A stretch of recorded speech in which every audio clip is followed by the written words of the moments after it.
जय जगन्नाथ सांग माने आज इवनिंग रे मिसी बाहरी जाइथिलु बुलिबाकू बाटरे गला बेलकू देखिलु बाबा साहेब भीमराव अंबेडकर टर्मिनाल माने आम भुवनेश्वर बरमुंडा बस स्टैंड तार पूरा हुलिया ही बदली जाइछि। बहुत सुंदर भी देखा होछि लागुछि देखिके एमिति कि आमे आउट ऑफ ओडिशा पळे आसी। इस्कन मठरे टिके ठाकुरंगु मुंडिया मारी चाली गलु आगकू आम गाड़ी जाई लागिला मे फेयर लगुन पाखरे मते लगिला आज दिनटा ताले एठी हबो मु भारी खुशी थिली किंतु आम गाड़ी जाई लागिला बरा चॉप दुकान एठी बरा कटलेट चॉप सब टंकाटारे मिले बाकी मेनू तो आपण स्क्रीन ने देखि पड़थि। भाई हमको कर दिले तांको दुकान को स्वागत आसंतु जणिबा भाई तांको दुकान विषय से कोन कहउचंदी।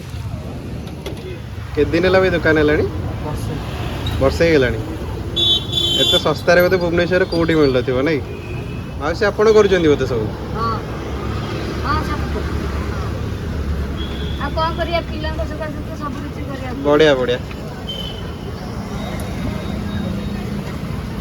और आउडा मारी क्यूटी अबाट को दिबे ताकू रास्ता देखिथिनु ना नहीं नहीं भलो भलो अबाट को दिया आपके परिश्रम करिया पई कोन प्रॉब्लम कोन असुविधा कोन पेट्रोल लागि त सब किछि करिया आगे आगे जो करूछ तमे एमते भेज आ नॉन वेज दिटा अलग अलग सब होची तो अलग अलग कड़ी रे सब होची ने कि तेल सब अलग अलग अलग अलग अलग अलग आमे दउची भी अलग आगे माने मु दउची मो पुओ दउची आउ जो एरे को पकोड़ा कटलेट टेस्ट करी कहला दीपा केमती लागुची कटलेट खाई सारी आमे ऑर्डर करितलु चिकन पकोड़ा जयदेव बिहार बाँ पटे किछि दूर रे एही दुकान टी अछि आपण माने निहाती विजिट करंतु। पकोड़ा भी आपण देखि पारथिबे एते क्रिस्पी और बहुत भलो भी अछि एई प्राइस रे भी पकोड़ा मिलिया तो बहुत स्वप्न